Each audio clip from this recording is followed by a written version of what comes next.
You ready to get back after it? Готовы вы к продолжению Good. банкета? We concluded last hour by I asked you a question about the pre-flood rivers. Мы закончили прошлый час тем, что я спросил у вас насчет этих рек допотопных. What's different about these rivers than rivers that we would be familiar with? Чем отличаются те реки от рек, с которыми мы знакомы? Но эти реки были в саду.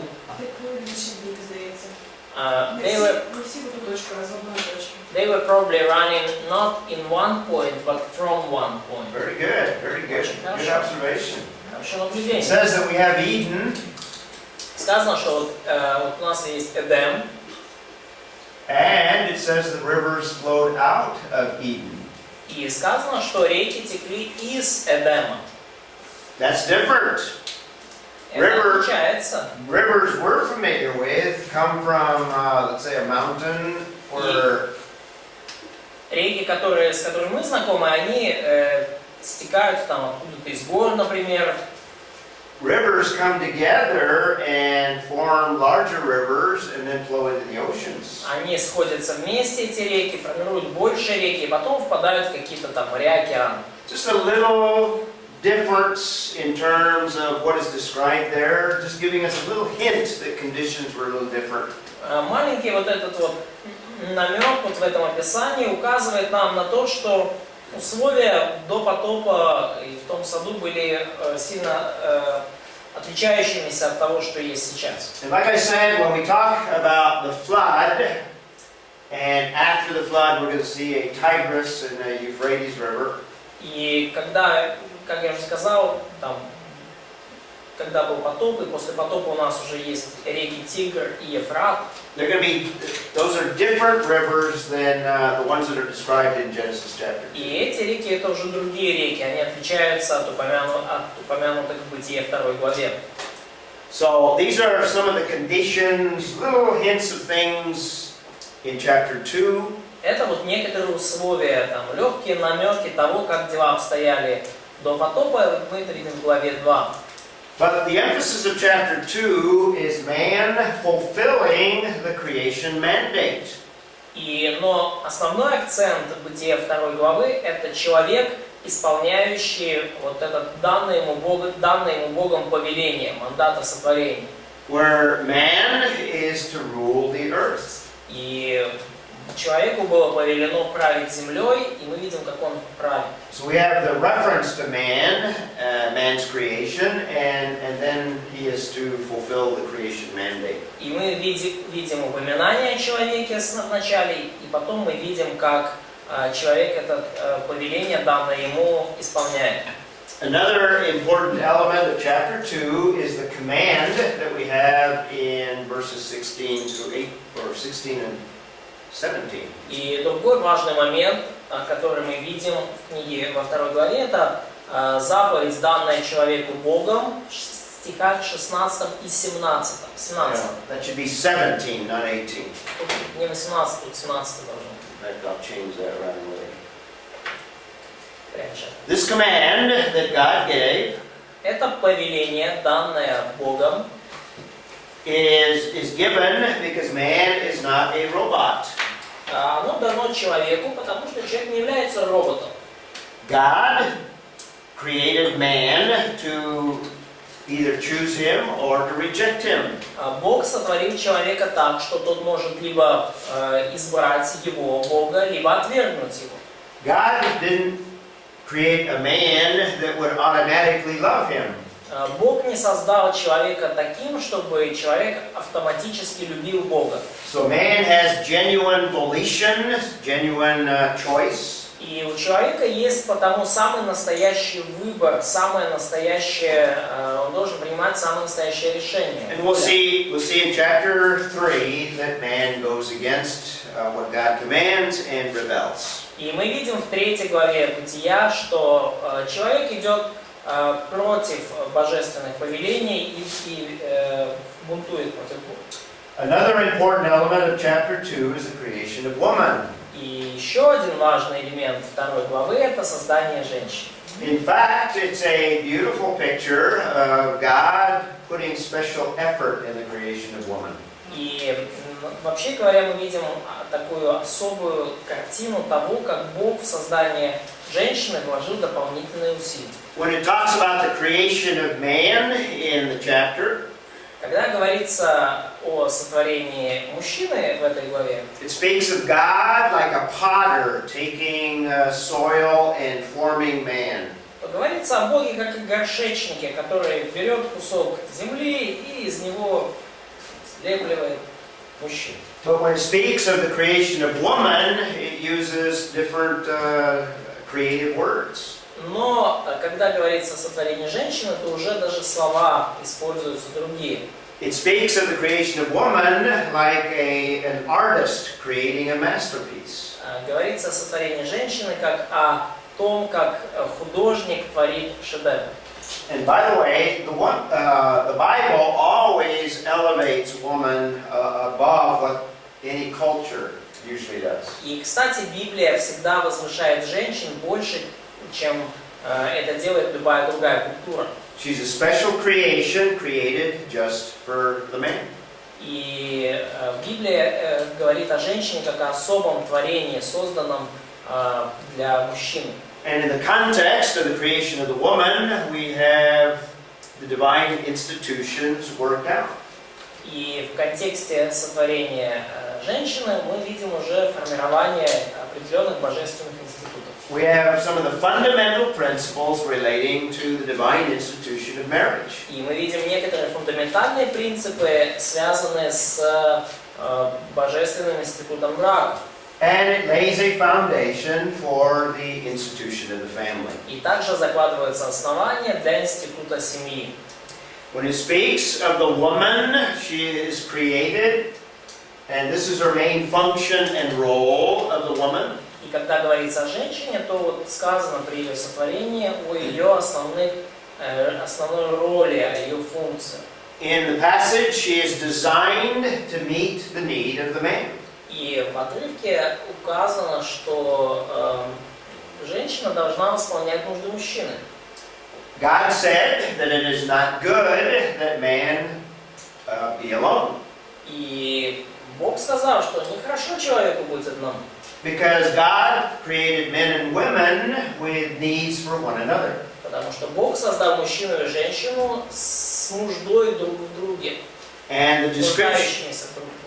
the description of this relationship in Genesis 2 И описание вот этих взаимоотношений в Бытии 2 главе was that Eve was the exact counterpart, or the one that would just meet all of the needs of Adam. было таким, что вот Ева была совершенно подходящим, вот, соответствующим помощником, совершенно подходила она к Адаму, исполняя его нужды. The things that Adam would be lacking in, she would have strengths То, to чего complement, не хватало Адаму, у нее было в избытке. and vice versa. И наоборот. So she meets the need of the man. И таким образом она восполняет нужды мужчины. When the man named the animals, he recognized that there was none that fit his needs. Да, мужчина Адам называл животных, то до него дошло, что нету среди них вот кого-то, кто восполнил бы его нужды. So she is specially built by God Himself. И поэтому Ева лично и специально создана Богом для человека. And God's design and God's role for the woman is that she's a helper. И Божий замысел и Божья роль для женщины – это быть помощницей. The Hebrew word that is used there is a very special word. И еврейское слово использовано здесь очень особенное. It's not a slave, it's not even a servant. Помощник – это не раб и даже не слуга. But in fact, the word is often used in the Old Testament of God as a helper. Но на самом деле это слово часто используется в Ветхом Завете, говоря о Боге как о помощнике. So it's an elevated term that describes the main role and function of the woman. И это очень такой возвышающий термин, который показывает роль и функцию женщины. So she is designed to help the man fulfill the calling that God called Adam to do. И женщина создана так, чтобы помочь мужчине исполнить призвание, данное ему Богом.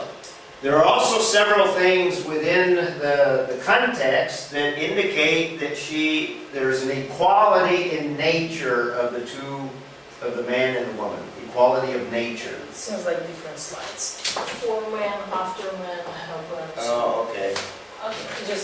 Но также есть определенные моменты, указывающие на то, что Ева создана равной Богу. Equality with man in what? In nature. И равной Богу по своей природе, по своей сущности. No inferiority. Равной Адаму, прошу прощения. No inferiority. We'll have to correct the slide. No inferiority, equality. Нету, то есть Ева не является низшим То существом. есть вместо после надо написать равный? Там вообще там что-то другое. I think I changed this. I think Да, this он, is. скорее всего, здесь поменял немножко слайды, поэтому записывайте с того, что говорит. Yeah, we'll change that slide. По своей природе, по своей сущности, Ева равна Адаму. Женщина равна мужчине, и нету такого, что там женщина является более низшим существом. So, in terms of nature, there's an equality, but there's a distinction in role. То есть равенство в сущности, в природе, но есть различия в роли и функции. And again, our culture kind of rebels against this idea. И опять же, наша культура сильно возмущается и противится этой идее. At least the culture in my country attempts to obliterate the differences in roles of men and women. И особенно культура в моей стране стремится сгладить вот эти различия между мужчиной и женщиной. But I think in the Genesis account we have from the very beginning a subordinating role for the woman. Но я думаю, что в повествовании уже в книге Бытие с самого начала мы видим указание на подчиненную роль женщины. She is the helper. Она помощница. That's the primary role and function. Это ее основная роль, это ее основная функция. And this is before the fall. И это еще до падения. And this is also reinforced in the New Testament. И это также будет reinforced Reinforced in the New Testament. Ну и также последствия это будет повторено в Новом Завете снова. This is by God's design. This is not what man has created, but what God has designed. Потому что это Божий дизайн, это не нечто, что создал для человека. So to function within what God has designed, that this is the role and function of the woman. И потому наилучшая роль и функция для женщины это исполнять быть той, кем ее задумал. So we have some fundamental and basic insights into the whole area of the relationship between man and woman. И вот у нас есть таким образом фундаментальные основы того, какими должны быть взаимоотношения мужчины и женщины. I should also probably comment that in selecting in our culture the person that we marry, и я бы также добавил, прокомментировал, что выбирая супруга или супругу в той культуре, в которой мы живем, it's important that we find someone that is that exact counterpart that God has designed. очень важно найти кого-то, кто соответствовал бы нам. Someone who is willing to function within the role that God has called them. И найти кого-то, кто был бы готов, скажем так, жить согласно той роли, которую Бог поручил ей или ему. So in the case of you women, you need to find a man that knows what his calling is in terms of what God has called him.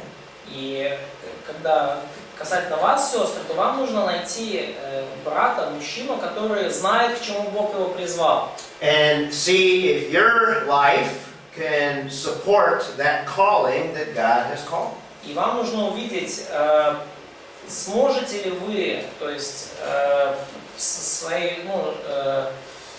поддержать его и в исполнении его призвания. So you need to find a man that is committed to doing what God wants him to do. И вам нужно найти брата, мужчину, который посвящен тому, что Бог повелел ему сделать, к чему Бог его призвал. Certainly, the New Testament says he should be a Christian. Ну и однозначно, что и Новый Завет об этом говорит, что этот мужчина должен быть христианином. But more than just a Christian, he should be somebody that knows that he has a function and a calling by God himself. Но он должен быть не просто дышащим христианином, он должен быть христианином, который знает, что Бог ему доверил, который знает свое призвание. And it doesn't have to be a calling to direct ministry necessarily. И это не обязательно должно быть призвание напрямую к служению. From the creation mandate, we saw that ministry is much broader in terms of what we have in Genesis than direct ministry. И именно direct ministry inside Teaching, preaching. Да, и из мандата сотворения, который мы видим в Бытие 1.28, мы понимаем, что служение намного больше, чем просто служение в церкви, проповедование и учение. Look for a man that has a sense of mission and calling, and if it's as a physicist, that's part of the mission that God has called.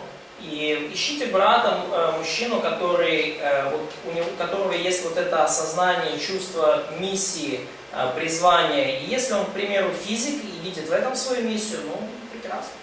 And you need to find somebody that you are a perfect match, that he's a match for you and you're a match for him. И вам нужно найти также кого-то, с кем, вы просто соответствуете друг другу, да, то есть вы сходитесь. Ростом там, да? Рост, вес. Hate, weight. The way? Hate or weight. Hate or weight, yeah. We also have a lot of principles from the very beginning in terms of marriage in general. И также есть много принципов, с самого начала закладывается в книге Бытия о браке в целом. I think the Bible sets forth the idea of heterosexuality in terms of marriage for men marrying women. И я думаю, что Библия с самого начала закладывает эту идею гетеросексуального брака, то есть брака между мужчиной и женщиной. I think secondly, God has designed that it be monogamous or one marriage. И я думаю, что с самого начала в Библии закладывается также идея моногамного брака, один брак, одна жена. In the Old Testament, when you have multiple wives, it's never a good situation. И когда вы в Ветхом Завете видите мужчин, у которых несколько жен, то никогда эта ситуация не заканчивается чем-то хорошим. It's never condoned. It seems to be permitted, but not condoned. То есть, никогда такая Not ситуация. encouraged. Эта ситуация никогда не ободрялась Богом, It seems in most cases in the Old Testament, допускалась, но не ободрялась. when even the patriarchs had more than one wife, there was always problems. И кажется, что даже в Ветхом Завете, когда у патриархов было по несколько жен, то всегда из этого возникали какие-то проблемы. And again, number 3, we have distinct and different roles. И также мы видим в первой главе Бытия то, что в браке роли супругов отличаются. God gave men the responsibility to lead. Бог дал мужчине ответственность быть руководителем, вести, лидировать. God gave him headship. That's clear in the New Testament, but I think we have the beginnings of it even in Genesis. Бог поручил мужчине руководство, и это очевидно из Нового Завета, но также мы это видим и здесь, в книге Бытия. This is at least implied when God gave man the responsibility of naming things. Ну, и это как минимум подразумевается тем, что Бог поручил мужчине ответственность называть животных. The naming of something indicated that you had understanding of its characteristics. И именование чего-либо подразумевает, что вы понимаете характеристики того, кого или что вы именуете. And the naming also indicated that you had sovereignty over whatever you named. И также то, что вы даете кому-то или чему-то имя, подразумевает, что у вас есть власть над кем-то или этим, кем-то или чем-то. And we have this naming idea in the text referring to the creation of the woman. И также мы видим вот эту идею именования в тексте, посвященном сотворению женщин. So Adam names the woman in verse 23. И именно Адам дал имя женщине в стихе 23. So even before the fall, we have distinct roles where we have headship. И даже до падения мы видим вот эти отличающиеся роли, мы видим руководство и руководящую роль мужчин. And a distinct role for the women as well. И отдельную, также особенную роль для женщин. The Bible indicates that this is the highest of relationships. И Библия также показывает, что эти отношения, они очень высокие, это наивысшие. That's in verse 26, or 24 rather. И это стих 24. То есть, можно сказать, что они наивысшего приоритета. The man shall leave his father and his mother. Оставит человек отца своего и мать свою. It's a Hebrew word. Azeb, leave, a strong word. Азаб, вот это слово оставит. In other words, the closest relationship of mother and father is to be left in favor of the relationship with the wife. И иными словами, что настолько вот, какими бы близкими не были взаимоотношения человека с отцом и с матерью, эти отношения должны быть оставлены для того, чтобы возникли взаимоотношения с его женой. So in God's priority, the relationship in the marriage relationship is a higher relationship than parents. И потому в bожественных приоритетах взаимоотношения мужа и жены, они выше, чем отношения человека со своими родителями. I think implied in the passage we also have a permanent idea. In other words, no divorce. И также, я думаю, в этом отрывке подразумевается идея постоянства брака и недопустимости развода. And marriage is the uniting or brings about unity between the two, the man and the woman. И также брак подразумевает и приносит, и подразумевает единство между двумя, между мужчиной и женщиной. They shall become one flesh. Они должны стать одной плотью. They complete the image of God. И тогда они в полноте будут отражать образ Божий. The image of God is not just male, but male and female. Потому что образ Божий не только в мужчине, но в мужчине плюс женщине. Ну, когда мужчина и женщина вместе. So this is implied in the sexual relationship as the unity. Ну и здесь мы также это подразумевается, что это единство достигается в том числе через сексуальные взаимоотношения. And verse 25, and the man and his wife were both naked and were not ashamed. И в 25 стихе подчеркивается, что Адам и жена его оба были наги и не стыдились. So there was a transparency, in other words, there was nothing to hide from one another. То есть была прозрачность, полная искренность, не было ничего, что люди прятали бы друг от друга. So Arum is naked, Вот это еврейское слово арум, наги. which is going to be an interesting play on words when we get to the next verse. И это будет достаточно интересная игра слов, когда мы перейдем к следующему стиху. So that's our quick look at Genesis chapter 2. И это наш беглый взгляд на Бытие 2 главу. So it sets a lot of principles for a lot of areas of life. И там мы видим, как здесь устанавливаются многие принципы для многих сфер жизни. Particularly one of the most important of the divine institutions, marriage itself. И в особенности, наверное, самое важное – это божественный институт брака.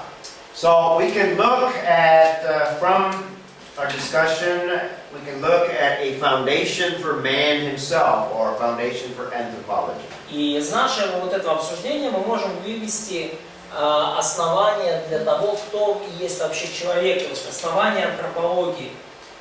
Most obvious starting point is that mankind is created by God, not evolution. И самая очевидная отправная точка – это то, что человек создан Богом, а не эволюционировал.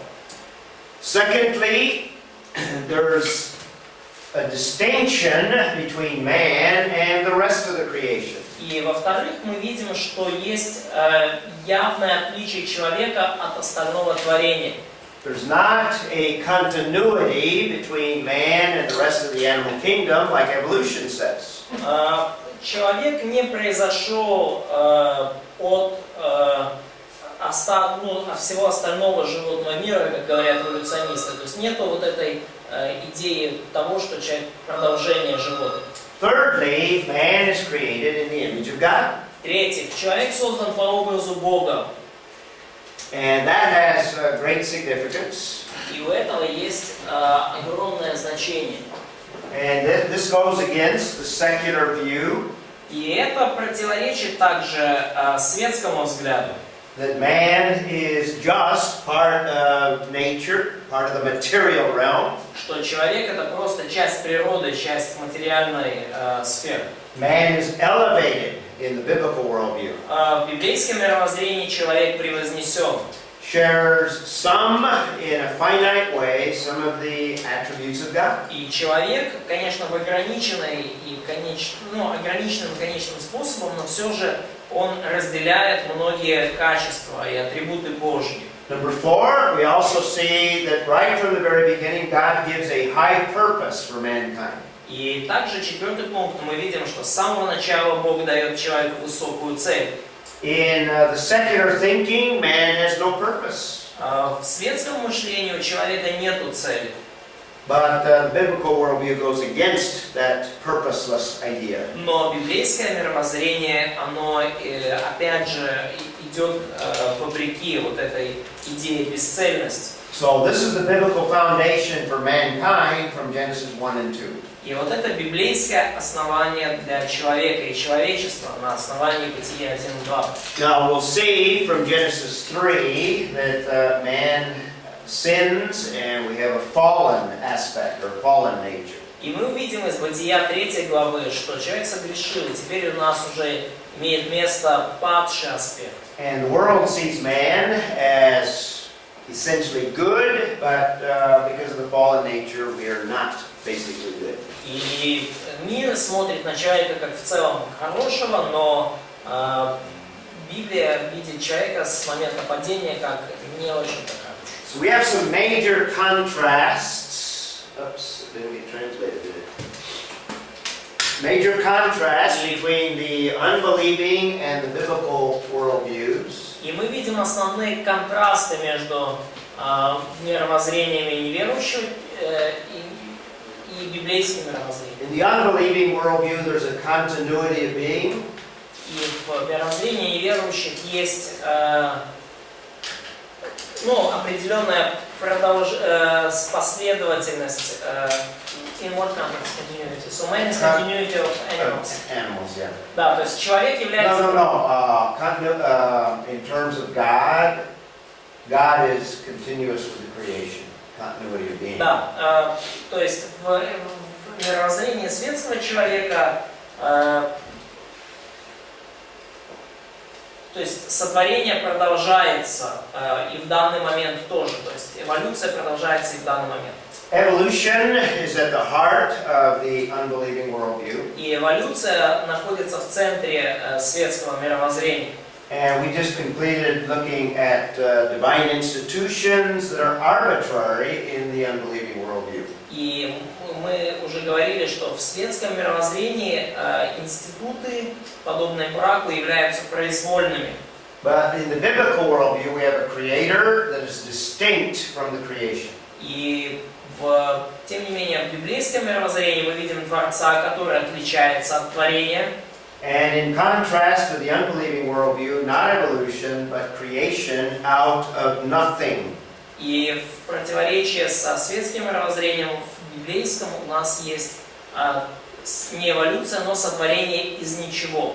And these arbitrary institutions, the contrast is in the Bible we have divine institutions. И в контрасте вот с этими произвольными установлениями мы видим божественные установления, божественные институты.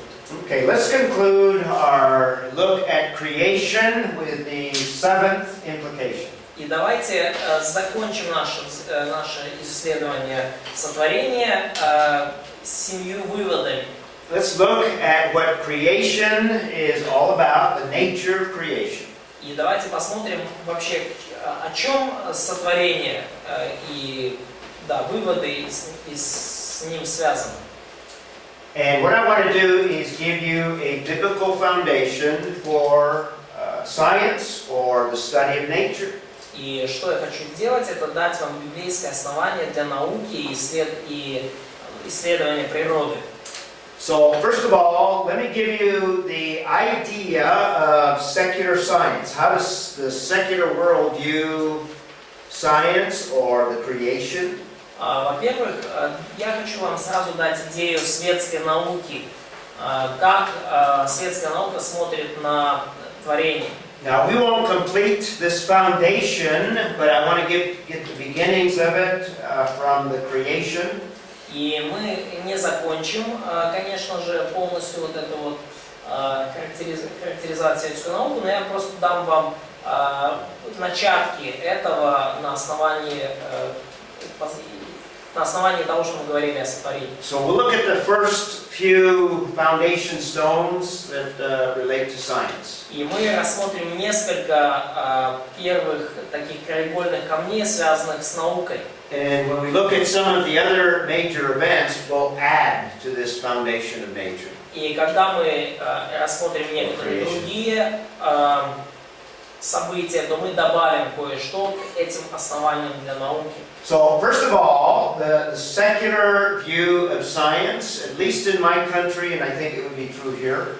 И во-первых, надо сказать, что светская наука, как минимум в моей стране, я думаю, для вашей страны также это истина. Science today has changed. I could give you the history to show you how it's changed. Наука в наши дни изменяется. Я могу вам даже привести историю того, как она изменяется. Science today views the laws of nature as unchanging. И наука сегодня смотрит на законы природы как на неизменные. In other words, it views the law of gravity, the laws of magnetism. Иными словами, наука рассматривает законы гравитации или притяжения, законы магнетизма. They see all the laws of nature and constants as independent of all things. Как постоянные и неизменные, независящие от чего. So they're unchanging and they're unrelated to God. То есть они неизменны и они никак не связаны с Богом. And to come to truth, you have to study science in order to find truth. И для того, чтобы дойти до познания истины, вам нужно изучать вот науку, изучать мир с научной точки зрения. But if you remember in the introduction, I already told you that scientific truth is not absolute. Но, как вы уже, наверное, помните, я говорил вам во вступлении, что научная истина не является абсолютной. But the secular view of science is that scientific truth is almost absolute. Но в светском взгляде на науку можно видеть, что наука претендует практически на абсолютную истину. So the secular view elevates science above God and or religion. И up higher. светский взгляд, он возвышает науку над Богом и религией. God and religion are lower. Бог и религия являются, чем-то менее значимым. In fact, here you have the laws of science and constants that are unchanging. То есть вот у вас тут есть законы научные и константы, которые неизменны. Laws of nature independent and separate from God, who is over here. И законы природы, они неизменны, постоянны и не зависят никак от Бога, который где-то там в стороне. In fact, the things related to God are simply opinion. This is the secular view. И все, что связано с Богом, это считается со светской точки зрения просто личным мнением. So the opinions concerning God cannot change these laws of nature. И мнения касательно Бога потому не могут изменить постоянные, ни от чего не зависящие законы природы. They are independent of God. То есть законы не зависят от Бога. So if you want truth, you study science and you approach all of education from a scientific perspective. И потому, если вы хотите знать истину, то вы изучаете науку, и вы подходите ко всему своему образованию с научной перспективы. Secular world will allow you to believe in God, and I uncapitalize it for a purpose. Светский мир, он вам позволяет верить в Бога, и я специально пишу Бог с маленькой буквы. But that's simply your opinion. Но это, по сути, просто ваше личное мнение. If you want truth, you go to science. Если вы хотите действительно познать истину, тогда вы должны обратиться к науке. But that is different from a biblical understanding of the creation and or science. Но это отличается от библейского понимания науки и сотворения. So let's contrast what the difference is. И давайте противопоставим, и выведем, в чем же различие. First of all, we need to recognize that it is only God that has the following characteristics. И, во-первых, нам нужно признать, что только Бог обладает следующими характеристиками. In this column, I'm going to show what is true only of God. И в этой колонке я покажу, что является истинным в отношении лишь Бога одного. In contrast to the other column that I will put some of the characteristics of the creation. И в параллельной колонке я приведу противоположные характеристики, которые относятся к творению. So first of all, only God is eternal. И, во-первых, только Бог вечен. Now, some scientists think that the creation is eternal, or they would call it nature is eternal. И некоторые ученые считают, что сотворенный мир вечен, или природа вечна, как они говорят. But the Bible indicates that the creation has a beginning, it's not eternal, it was created. Но Библия показывает на то, что сотворенный мир имел начало, он не вечен. In fact, that's how the Bible begins. In the beginning, God created the heavens and the earth. Это самое начало Библии, В начале сотворил Бог небо и землю. We're going to see that in time or in history, there have been some fundamental transformations of nature. И мы увидим, что в течение истории с природой происходили фундаментальные изменения, трансформации. And I'm going to propose to you that nature and the laws of nature are not unchanging. И я бы даже вам такую мысль предложил, что природа и ее законы не являются неизменными. When we look at the fall of man, I'm going to show that nature was radically changed as a result of the sin of man. И когда мы будем рассматривать грехопадение, я покажу вам, как природа радикально поменялась в результате греха людей. When man fell, there was not just spiritual effects. Когда человек пал, последствия этого были не только духовными, But there were effects that affected the entire universe. но последствия поразили всю Вселенную. So only God is eternal, the creation is not eternal. Итак, только Бог вечен, а сотворенный мир, творение не вечно. Secondly, only God is infinite. Во-вторых, лишь Бог бесконечен. Now there are some scientists that think that the universe never ends, that it is infinite. И есть некоторые ученые, которые считают, что Вселенная также бесконечна. But the biblical view is that the creation is limited in all ways. Но библейский взгляд говорит, что сотворенный мир ограничен по всем параметрам. Only God is infinite, not the creation. Лишь Бог безграничен, но не сотворенный мир, не сотворение.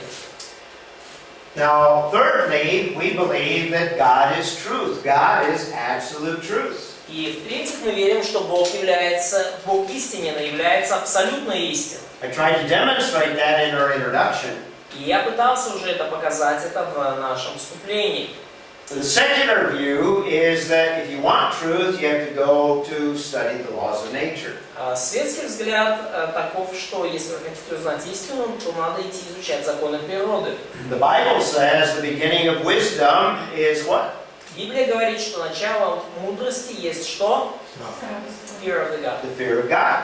Страх Господня. So if you really want to know truth, you have to come into a personal relationship with the God who is truth. И если вы хотите знать истину, вам нужно вступить в личное взаимоотношение с Богом, который является всякой истиной. The creation or nature does not give us absolute truth. We talked about that. Творение или природа не дает нам абсолютной истины, не является ее источником. Мы говорили об этом. But there are passages in the Bible that do tell us that the creation is a reflection of some truth. Но есть отрывки в Библии, которые говорят нам, что творение является отражением определенной мудрости. In fact, the creation can even tell you something about God Himself. И даже можно сказать, что творение говорит нам нечто о самом Боге. That's called general И revelation. это называется общее откровение. So only God is truth, Итак, только Бог истинен. and the creation reflects and can tell us something about truth. И творение, оно отражает эту истину и может нам кое-что о ней сказать. Number 4, only God is self-existent. Пункт 4. Только Бог самосуществующий, существует сам по себе. The secular view of the creation is that the creation or the universe is self-existent. Светский взгляд на творение в том, что творение или Вселенная существует само по себе. But no, Достаточно. the creation is dependent upon the Creator. Но нет, потому что творение зависит от своего Творца. And we're going to look at a couple of passages that tell us that the creation is upheld by Jesus Christ. Colossians 1. И мы поговорим еще, укажем несколько отрывков, где говорится, что творение держится Иисусом Христом. Например, Колоссянам 1. I hope you're seeing that there are a lot of contradictions between a biblical view of science and the secular view. И таким образом вы уже сейчас видите, что много есть противоречий между светским взглядом, превозносящим науку, и библейским взглядом. Number 5, the Bible says that only God is immutable, unchanging. И пятый пункт, Библия говорит, что только Бог неизменен, постоянен. So rather than constants or the laws of nature being unchanging, only God is unchanging.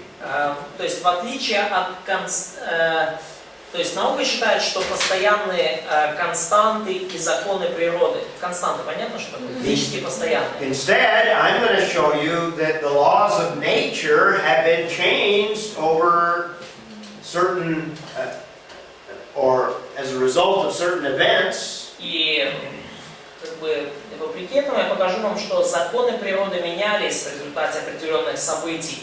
So what I would say is that constants or the laws of nature are only constant temporarily and only as God desires. Что я хочу сказать, что константы, то есть физически постоянные, они постоянны лишь временно, в меру желания Божьего. So only God is unchangeable, И лишь Бог по-настоящему неизменен, not the creation. не творение.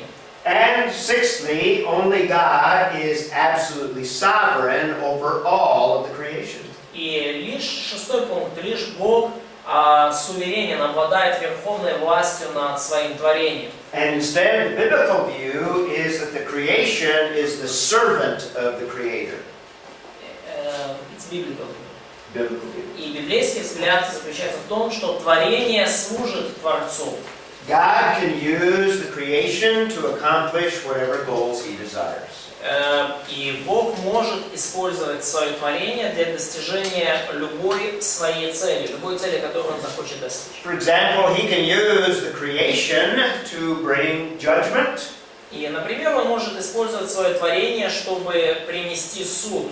He can use the creation to bring blessing upon man. Он может использовать творение, чтобы принести человеку благословение. He can use the creation to bring curses on И mankind. Он может использовать творение, чтобы навести проклятие на человека. Only God is sovereign over the creation. Лишь Бог суверенен и обладает верховной властью над творением.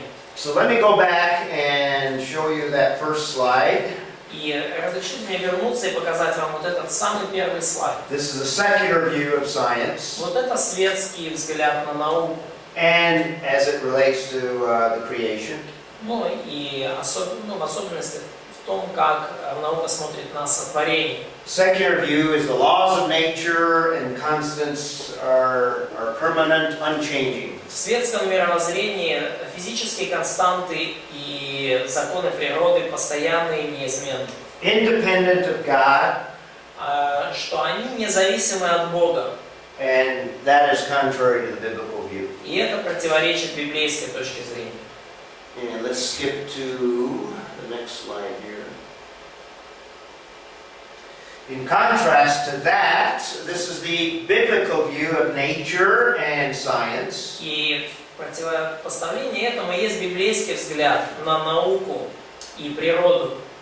The biblical view is that God is creator over the creation. И библейский взгляд в том, что Бог является Творцом и владычествует над творением.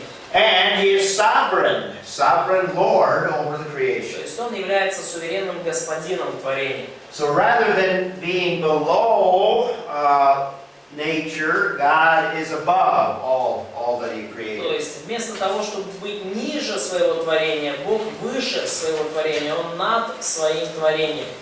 And the constants are temporary and dependent on the Creator. И физические константы, они временные и зависят от своего Творца. If the Creator wants to change the laws of nature, if He wants to change constants, He can do that because He's sovereign. Можно?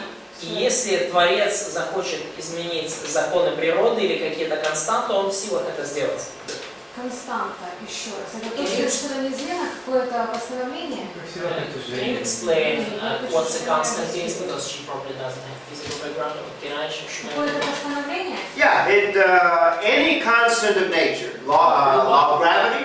Любая постоянная в природе. So you mean constant like a p or e number or Yeah. speed of light? Yes. Число π. Yes. Число π, Yes. например, которое соотношение окружности и диаметра. Constants or laws of nature. Скорость света. God is sovereign over them. То есть Бог, the question is what's a constant? Yeah. Yeah, what's a constant? So you mean, this is like number e, Ну, я Two понимаю, and something. Number e, speed of Мне кажется, light. это проще. Сила притяжения. Нет, сила притяжения, Law of gravity. ускорение свободного падения, 9 Law of плюс. gravity. Independent of God or is Закон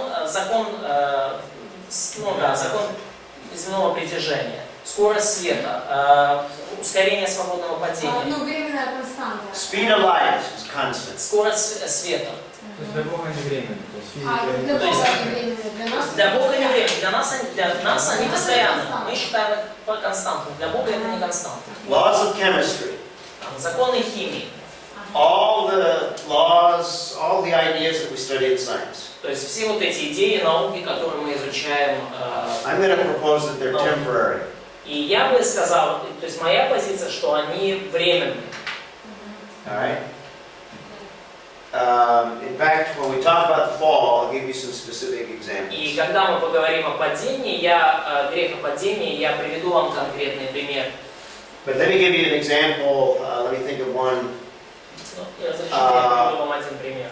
When Jesus walked on water, Когда Иисус ходил по воде, what happened to the law of gravity? что случилось с законом притяжения земного? Отдыхал. He is sovereign. Да, потому что Он суверенный владыка.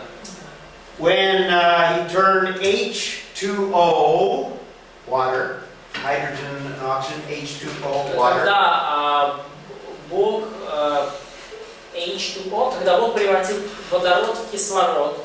Yeah, water is a very simple compound, hydrogen and oxygen. 2 hydrogen atoms, 1 oxygen atom. Да, то есть появилась вода, да, и вода очень простой элемент, то есть 2 молекулы водорода, 1 молекула кислорода. Very stable, obviously very common in the world. Очень стабильная молекула и, очевидно, что очень распространенная в мире. What happened to chemistry when Jesus turned water into one of the most complex molecules? Но что случилось со всей этой химией, когда Бог превратил молекулу воды в одну из самых сложных молекул мира? Okay? We'll talk some more about that. Мы поговорим немножко больше об этом. By the way, how much science do you all have? How much science background? Но вообще, расскажите, насколько у вас, как глубоко вы изучали в прошлом науку? Just high school? Просто то, что курс старшей школы? Я даже лесен классом закончила.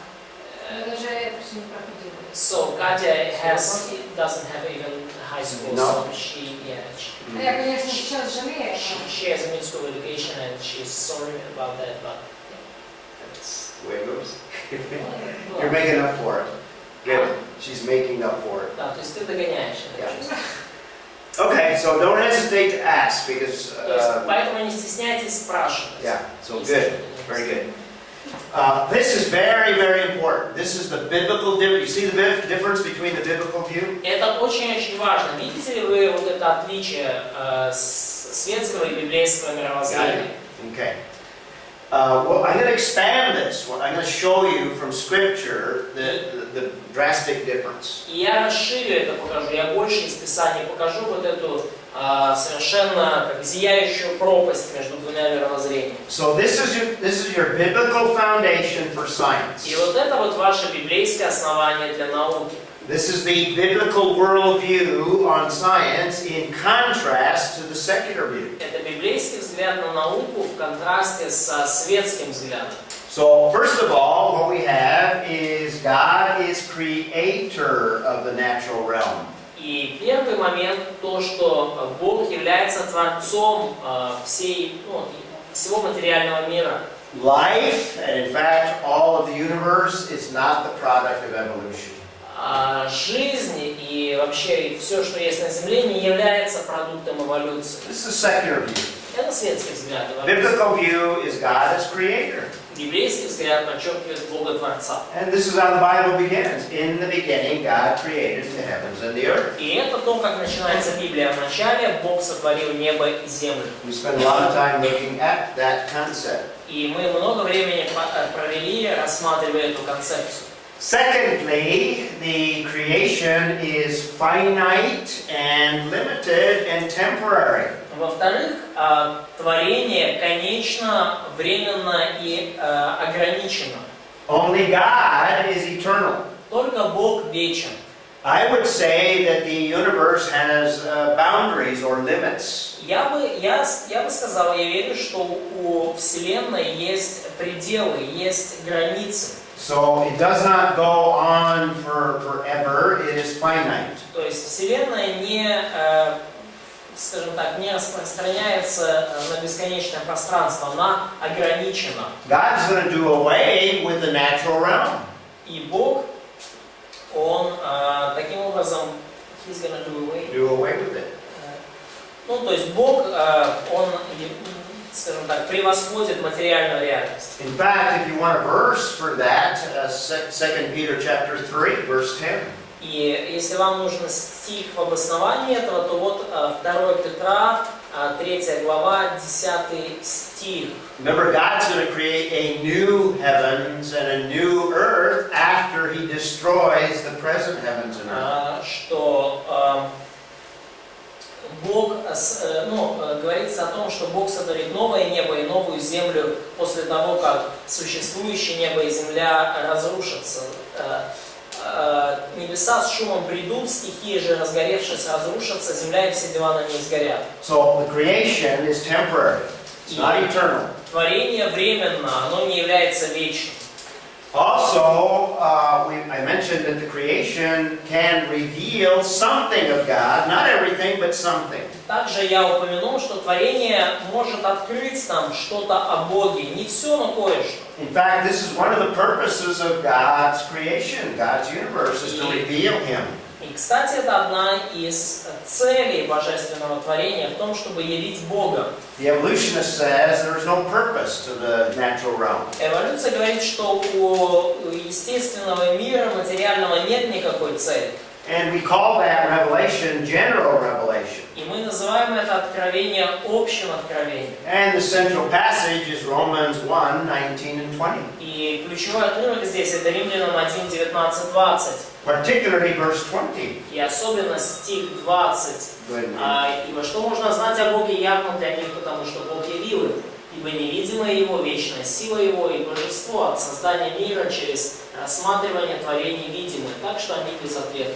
So, the creation since the beginning has been revealing something of God. И таким образом творение с самого начала отражало нам Бога. Revealing some of His invisible attributes. Открывало нам некоторые из Его невидимых атрибутов. And as you look at the universe and the tremendous power, it tells you something about there has to be a creator greater than the power in the universe. И когда вы смотрите на Вселенную, всю невообразимую мощь, которая в ней заложена, то вы понимаете, что должен быть Творец еще более всемогущий у этой Вселенной. So the creation reveals something of the Creator. Итак, творение открывает нам кое-что о Творце. And from the creation account, we learn that original creation is very good. И из повествования о сотворении мы узнаем, что изначальное творение было весьма хорошо. And the concept of entropy begins after the fall. И концепция энтропии, она возникает уже после падения. And I would say there's no entropy in the original creation. И я бы сказал, что в изначальном творении не было энтропии. We'll talk about entropy. We're about to run out of time. I'll talk about that. Поговорим еще об энтропии позже. Запомните. But very simply, entropy is a positive measurement of a negative concept. Проще не скажешь. Энтропия – это позитивное измерение негативной концепции. It's a measure of how things are disorganizing themselves.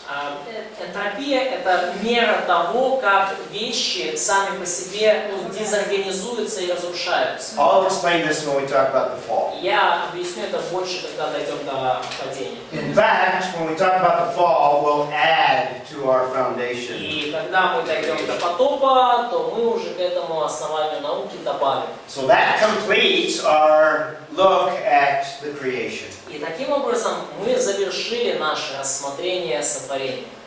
And next hour we'll start our look at the fall. И на следующем часу мы поговорим о грехопадении.